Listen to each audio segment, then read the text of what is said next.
Hello student, আমার Bengali history point চ্যানেলে তোমাদের সবাইকে স্বাগত। আশা করি তোমরা সবাই ভালোই আছো এবং নতুন ক্লাসে সবাই ভর্তিও হয়ে গেছো। নতুন যারা মাধ্যমিক দিয়ে একাদশ এবং শ্রেণীতে অ্যাডমিশন নিয়েছো তারা ইতিমধ্যে সবাই জেনে গেছো যে এবারের সিলেবাসের অনেক পরিবর্তন হয়েছে। এবারে উচ্চশিক্ষা পর্ষদ এই পরীক্ষা পদ্ধতিটাকেই চেঞ্জ করে দিয়েছে। আগে যেমন বছরে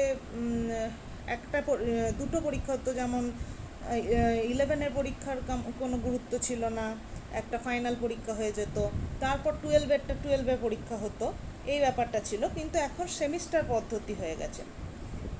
11-এ দুটো পরীক্ষা হবে, ফার্স্ট সেমিস্টার এবং সেকেন্ড সেমিস্টার, এবং 12-এ দুটো সেমিস্টার হবে, থার্ড সেমিস্টার এবং ফোর্থ সেমিস্টার। প্রতিটা সেমিস্টারের জন্য তোমরা সময় পাবে 6 মাস করে। প্রথম সেমিস্টারটা মোটামুটি অক্টোবর-নভেম্বর মাসে হবে এবং সেকেন্ড সেমিস্টারটা মোটামুটি ওই মার্চ মাস করেই হবে। আজকে আমি তোমাদের সাথে ইতিহাসের সিলেবাসটা নিয়ে একটু আলোচনা করার চেষ্টা করছি, এবং তোমাদের মধ্যে অনেক ভীতিও থেকে থাকতে পারে বা অনেক কনসেপ্ট ক্লিয়ার না হয়ে থাকতে পারে, তাই আমি চেষ্টা করছি তোমাদের কাছে এই জিনিসটাকে একটু ক্লিয়ার করার। প্রথমে আজকে আমি ফার্স্ট সেমিস্টারটা নিয়ে আলোচনা করি। ফার্স্ট সেমিস্টারটা হবে ফুল মার্কস 40 নাম্বার। দেখো আমি এখানে বলেছি, আর টেন্টেটিভ ডেট আগেই বললাম যে অক্টোবর-নভেম্বর করে হবে। আর ফার্স্ট সেমিস্টারের এক্সাম প্যাটার্ন হবে এমসিকিউ বেসড, এবং তোমাদের সেকেন্ড সেমিস্টারে বড় কোশ্চেন অ্যান্সার দিতে হবে। এমসিকিউ বেসড হলেও অনেকে ভেবে থাকছে যে এতে হয়তো প্রচুর নাম্বার তোলা যায়, কিন্তু এই এমসিকিউ বেসডের মধ্যেও অনেক টুইস্ট, যেটা শিক্ষা পর্ষদ পরবর্তী ক্ষেত্রে সার্কুলার লঞ্চ করেছে, সেখানে বলেছে, যেটা আমি পরে বলছি। আগে তোমাদের সিলেবাসটা নিয়ে একটু আলোচনা করি। ফার্স্ট সেমিস্টারে তোমাদের 3টে ইউনিট আছে। 3টে ইউনিট নিয়ে তোমাদের ফার্স্ট সেমিস্টার। প্রথম ইউনিট থেকে থাকবে 10 নম্বরের কোশ্চেন, সেকেন্ড ইউনিট থেকে থাকবে 15 নম্বরের কোশ্চেন, এবং থার্ড ইউনিট থেকে থাকবে আরও 15 নম্বর। টোটাল হচ্ছে 40। তোমাদের ফার্স্ট আর সেকেন্ড মিলে 40-40-80 নম্বরের পরীক্ষা হবে। এরপর যে 20 যে প্রজেক্ট থাকে, সেই প্রজেক্ট নিয়ে আমি আলোচনা এখানে করছি না, আমি শুধুমাত্র এই 40 নম্বরের ওপরই বা 80 নম্বরের ওপরই আলোচনা করব। তো ফার্স্ট সেমিস্টারের এই হচ্ছে সিলেবাস, এই হচ্ছে তার নাম্বার বিভাজন। প্রথম ইউনিট, এটা আগে বলে দিই যে তোমাদের যে আগের একাদশ শ্রেণীর সিলেবাস ছিল, সেই সিলেবাসে ইতিহাসের ক্ষেত্রে তেমন কিছু চেঞ্জ হয়নি। বলা যায় যে 80-90% একই আছে, একটু আধটু চেঞ্জ হয়েছে। কিন্তু 12-এ যখন তোমরা উঠবে সেক্ষেত্রে কিন্তু অনেকটাই চেঞ্জ তোমরা দেখতে পাবে। আর ফার্স্ট সেমিস্টার তোমরা 11-12 যে ইতিহাস পড়বে, সেটা ভয় পাওয়ার কিছু নেই, যতই সিলেবাস চেঞ্জ হোক না কেন। এই ইতিহাসগুলো তোমরা ক্লাস 6 থেকে একটু একটু করে পড়েছো, সংক্ষিপ্ত আকারে পড়েছো, সেগুলোই 11-12-এ একটু বিস্তারিতভাবে পড়বে। ফার্স্ট ইউনিটে আছে ইতিহাস চেতনা।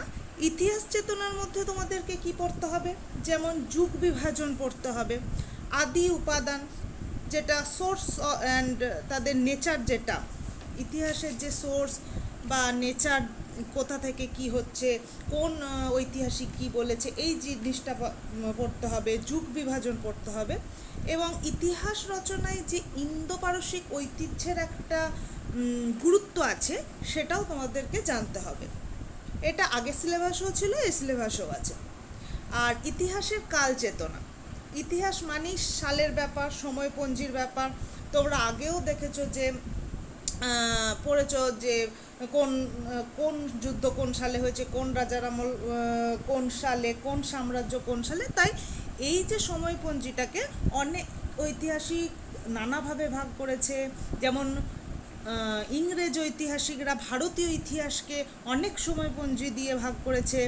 আমাদের ভারতীয় ঐতিহাসিকরা অনেক ঘটনাকে বিভিন্ন সময় হিসাবে ভাগ করেছে। এই ব্যাপারগুলো তোমাদেরকে ডিটেলসে পড়তে হবে। ইউনিট 2-এ আছে যে 3 সাম্রাজ্য জুড়ে সাম্রাজ্য বিস্তার, যার সময়কালটাও দেখো আমি ব্র্যাকেটে লিখে দিয়েছি। এখানে সাম্রাজ্যের যুগের পরিচয়, রোমান সাম্রাজ্য এটা পড়তে হবে। উপদেশীয় সাম্রাজ্যের সঙ্গে যে রোমান সাম্রাজ্যের একটা সম্পর্ক ছিল সেটা পড়তে হবে। এবং আগের সিলেবাসে ছিল দাস ব্যবস্থা, যেটা মেনলি দাস ব্যবস্থা সম্পর্কে মেনলি আগের সিলেবাসে যা দেখে থাকবে যে গ্রিক রোম যে একটা বন্ধন এবং এর থেকে কিভাবে তার রাজনৈতিক অর্থনৈতিক উন্নতি হচ্ছে, অর্থনীতিতে কি প্রভাব পড়ছে, এই মূলত এই জিনিসগুলোই পড়তে হবে। ইউনিট 3-তে শাসনের ধারণা, এটা দেখবে সিলেবাস তোমরা যদি ফলো করো সেটাই দেখা যাচ্ছে যে তুলনামূলক একটা কম্পারেটিভ স্টাডিজ। কম্পারেটিভ স্টাডিজ মানে জনপদ মহাজনপদ তোমরা নিশ্চয়ই আগে পড়েছো। আমরা আগে তো ছোট ক্লাসে পড়েছি যে আমাদের মহাজনপদ 16টা ছিল, তারই একটু বিস্তারিতভাবে এখানে পড়তে হবে। জানতে হবে যে সাম্রাজ্যের সংজ্ঞা, রাজতন্ত্রের সংজ্ঞা, মৌর্য সাম্রাজ্য, ম্যাসিডোনীয় সাম্রাজ্য, এখানে চোল সাম্রাজ্য এটা নতুন ইনক্লুড হয়েছে এখানে, রোমান এবং গুপ্ত সাম্রাজ্য, রোমান ও গুপ্ত সাম্রাজ্য এটা ও দিয়ে এইভাবে যে রোমান কোশ্চেন আসতে পারে হয়তো, যেহেতু তুলনামূলক আলোচনা, রোমান সাম্রাজ্য এবং গুপ্ত সাম্রাজ্যের মধ্যে কি পার্থক্য, মুঘল এবং অটোমান সাম্রাজ্যের মধ্যে কি পার্থক্য, এখানে ভারতীয় সাম্রাজ্যের সাথে বিদেশি সাম্রাজ্যের কি পার্থক্য, যেহেতু এখানে চোল এবং মৌর্য এরা এই সাম্রাজ্য দুটো কিন্তু ভারতীয় সাম্রাজ্য, মুঘল সাম্রাজ্য ভারতীয় সাম্রাজ্য, এই যে একটা তুলনামূলক কিন্তু কোশ্চেন আসবে। আর কোশ্চেনের প্যাটার্ন যে এমসিকিউ মানে ধরে নিও না যে একটা কোশ্চেন থাকবে তার 4টে অপশন থাকবে, সেই অপশন থেকে কোশ্চেন চুজ করতে হবে, এরকম কিন্তু হবে না।